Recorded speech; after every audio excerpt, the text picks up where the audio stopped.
Bonjour à tous, bienvenue. Vous cherchez un emploi, vous avez envie de découvrir un autre métier, vous vous posez des questions sur la façon d'y parvenir. Eh bien ne bougez pas, vous êtes au bon endroit. C'est au boulot, on ne perd pas de temps, on y va, sommaire. C'est un passage presque obligé pour tout entrepreneur, mais elle n'en reste pas moins redoutée. Nous verrons comment réussir sa levée de fonds. Recherche d'emploi, chasseur de tête ou recruteur, quelle différence? Nous poserons la question à notre expert. Et puis l'automne commence à peine, mais le temps est venu d'embaucher des saisonniers dans les stations de ski. On recrute beaucoup, c'est la rubrique Bien joué. Après une saison blanche cet hiver, c'est sûr, sauf retournement de situation, on va pouvoir enfin aller skier dans les stations. Plus de 200 emplois sont à pourvoir dans les Pyrénées, les Alpes et le Massif central. Et on va en parler avec vous, Daniel Ronzeau. Bonjour, vous êtes le responsable de formation au CNPC Sport. C'est l'école supérieure de commerce du sport qui recense aussi les offres et les demandes d'emploi. Cette année, vous recrutez beaucoup. Et je crois savoir que vous attendez à une très forte affluence. Alors, on s'attend d'abord à une très forte affluence de la demande des employeurs qui, cette année, est extraordinaire. Les employeurs se sont positionnés dès le mois de juin pour leur faire part de leurs besoins personnels. Ça, c'est un premier constat. Le deuxième constat, c'est qu'on est un petit peu inversement proportionnel du côté des jeunes qui veulent travailler en station, en tout cas en magasin de sport d'hiver, où là, pour l'instant, on constate quand même un faible intérêt, une faible mobilisation des jeunes pour cette filière-là. Donc c'est toute la raison de notre mobilisation actuelle pour expliquer aux jeunes qu'il y a de très nombreux avantages à venir travailler en magasin de sport grâce à tout un système de formation, de gratuité, de prise en charge et de mise en situation chez l'employeur ensuite. Alors le CNPC Sport de Pau et de Grenoble propose de former 200 alternants pour des postes de techniciens ski. Comment va se dérouler cette formation?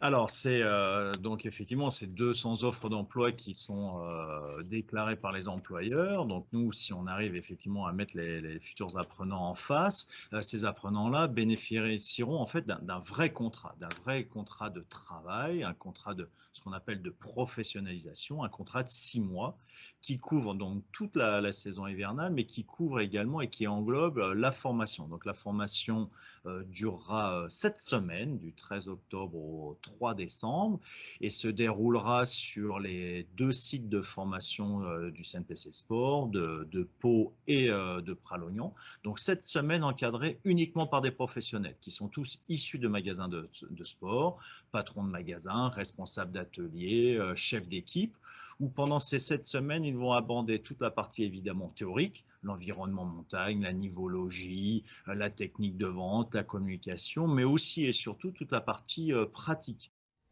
Question qui a son importance, Daniel Ronzeau. L'alternant, il va percevoir une rémunération? Il bénéficie donc, comme je le disais, d'un vrai contrat de travail, un statut de salarié, mais d'une formation de 7 semaines qui est gratuite, qui est totalement prise en charge par l'employeur, d'un hébergement et d'une restauration qui sont également gratuits, qui sont aussi pris en charge par l'employeur, et de la rémunération pendant la formation. Donc, parfois, on me dit, mais où est le loup? Il y a pas de loup, c'est tout bénéfice pour les jeunes et les employeurs, formation gratuite, rémunérée, logé, nourri, formé, évidemment. Et la finalité de tout ça, c'est quand même d'obtenir en fin de saison le CQP, le certificat de qualification professionnelle, qui permet, dès l'hiver prochain, de postuler déjà à un poste évolutif et puis à un salaire aussi en fonction d'une grille qui sera également majorée parce que les apprenants seront en possession de ce sésame du CQP ski. Et cette formation, elle débute le 13 octobre prochain. Ça veut dire qu'il ne faut pas perdre de temps. Comment s'inscrire? Alors oui, effectivement, il reste encore 11 jours pour pouvoir s'inscrire. Je dirais que une seule adresse, cnpc.fr, où là, on retrouvera sur la home page, il y a un bandeau qui nous amène directement sur cette formation-là, parce que c'est au sein du CNPC Sport, c'est l'activité principale, hein. Le recrutement est court, la formation est intense et dans un laps de temps qui est lui aussi court et intense, quoi. Donc cnpc.fr et on y retrouve l'ensemble des informations nécessaires. Merci beaucoup pour toutes ces informations. Alors si vous aussi, vous avez envie de travailler à la montagne cet hiver, surtout, n'hésitez pas à contacter le CNPC Sport Pau aux adresses qui s'affichent bien sûr sur votre écran. Vous préparez un entretien d'embauche et vous avez besoin de conseils, vous avez besoin d'être guidé. Eh bien, notre expert Jacques Froissant est là pour vous aider. Bonjour Jacques. Lucie, qui est à Loudun dans la Vienne, vous demande quelle est la différence entre un chasseur de tête et un recruteur. Alors, un recruteur, c'est quelqu'un qui est souvent en entreprise et qui va rechercher des candidats qui sont en recherche active. Donc, il va surtout passer des annonces ou se servir du réseau de l'entreprise. Un chasseur de tête, c'est quelqu'un qui travaille généralement dans un cabinet de recrutement ou un cabinet de chasse de tête, qui va partir d'un besoin qui est difficile à trouver par une entreprise, que l'entreprise a déjà cherché souvent. Et il va mettre en œuvre des moyens de recherche pour aller trouver des candidats potentiels, mais qui sont déjà en poste. Donc un chasseur de tête, il va chercher un candidat qui a un poste, un recruteur, il va chercher des candidats qui sont en recherche active. Merci Jacques. Vous aussi, vous pouvez faire comme Lucie, poser vos questions à notre expert à l'adresse auboulot@francetv.fr. On le sait, ce n'est pas toujours facile de trouver sa voie, de savoir ce que l'on veut faire. L'artisanat connaît un regain d'intérêt, c'est un secteur qui est très riche et c'est l'occasion de découvrir ce qu'il propose avec la Chambre des métiers et de l'artisanat de Nouvelle-Aquitaine. Cela peut peut-être vous donner des idées. Clémentine, elle, a trouvé, elle est bouchère, c'est un domaine où il existe plus d'offres d'emploi que de postulants. Regardez ce job de ouf. Mon métier de ouf, c'est être bouchère.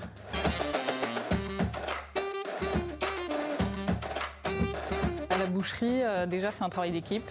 On travaille une carcasse de A à Z jusqu'au produit fini, donc c'est vachement intéressant. J'ai fait un concours, j'ai terminé 2e, c'était un concours sur l'agneau. Et aussi, on a préparé des burgers et un tartare de bœuf qu'on a fait déguster aux gens qui nous ont notés. Toi aussi, tu veux faire un métier de ouf? Vas-y, contacte-nous. Et oui, faites comme Clémentine si vous voulez partir en contrat d'apprentissage dans les centres de formation. Plus d'infos sur la Chambre des métiers et de l'artisanat de Nouvelle-Aquitaine. Elle peut permettre à une entreprise de se développer de manière spectaculaire, mais elle reste difficile à mettre en place et elle demande aussi quelques sacrifices. Alors comment réussir sa levée de fonds? Eh bien on en parle avec notre spécialiste Aurore Winzerich. La levée de fonds, Aurore, c'est une étape cruciale de la vie d'une entreprise. Comment bien s'y préparer? La levée de fonds, c'est sûr que c'est une sacrée étape dans la vie d'une start-up. On a d'ailleurs eu des exemples marquants cette rentrée avec des levées records de 680 millions de dollars pour une start-up de fantasy football et même 500 millions de dollars pour une autre licorne française qui est elle dans le e-commerce. Donc c'est des chiffres qui font tourner la tête et pourtant c'est pas le Graal absolu parce que les levées de fonds ne correspondent pas à toutes les startups. Néanmoins, si on a besoin de se préparer à une levée de fonds, on doit d'abord fixer ses objectifs. De quel montant est-ce que j'ai besoin?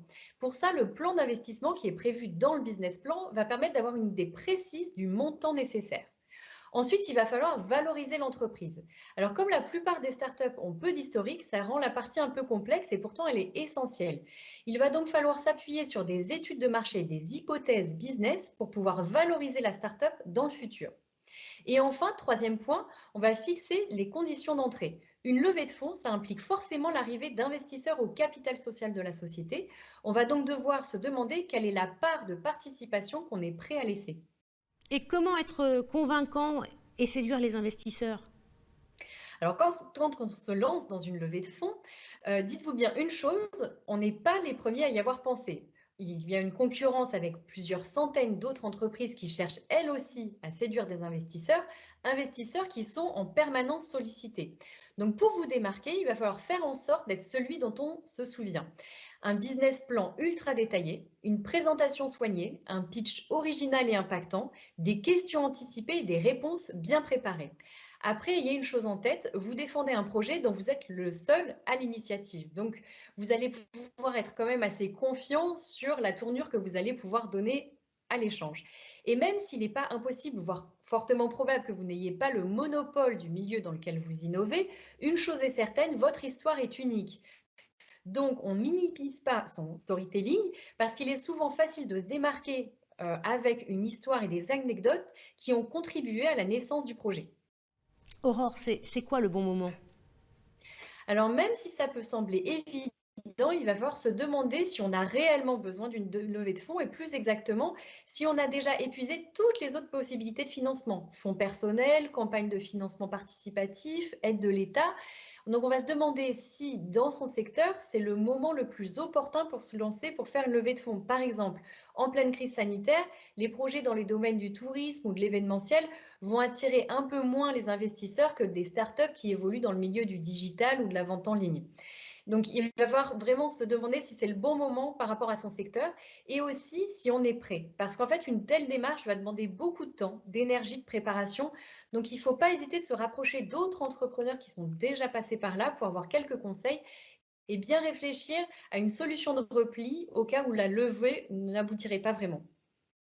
Eh bien voilà, vous savez presque tout sur la levée de fonds. Merci beaucoup Aurore. On peut bien sûr vous retrouver sur www.madamedelacom.com. Une dernière chose avant de nous quitter, un dernier rendez-vous, notez-le bien, l'événement France Info, c'est mon boulot, les nouvelles idées, les nouvelles clés pour réussir, comment décrocher son premier emploi. Ce sera mercredi 6 octobre à Bordeaux, en présentiel et en streaming depuis le hangar 14. Notez l'adresse qui s'affiche sur votre écran. Et bien voilà, au boulot c'est déjà terminé, mais c'est promis, on va se retrouver très vite pour de nouvelles infos sur l'emploi. Merci à vous, à bientôt, bye bye.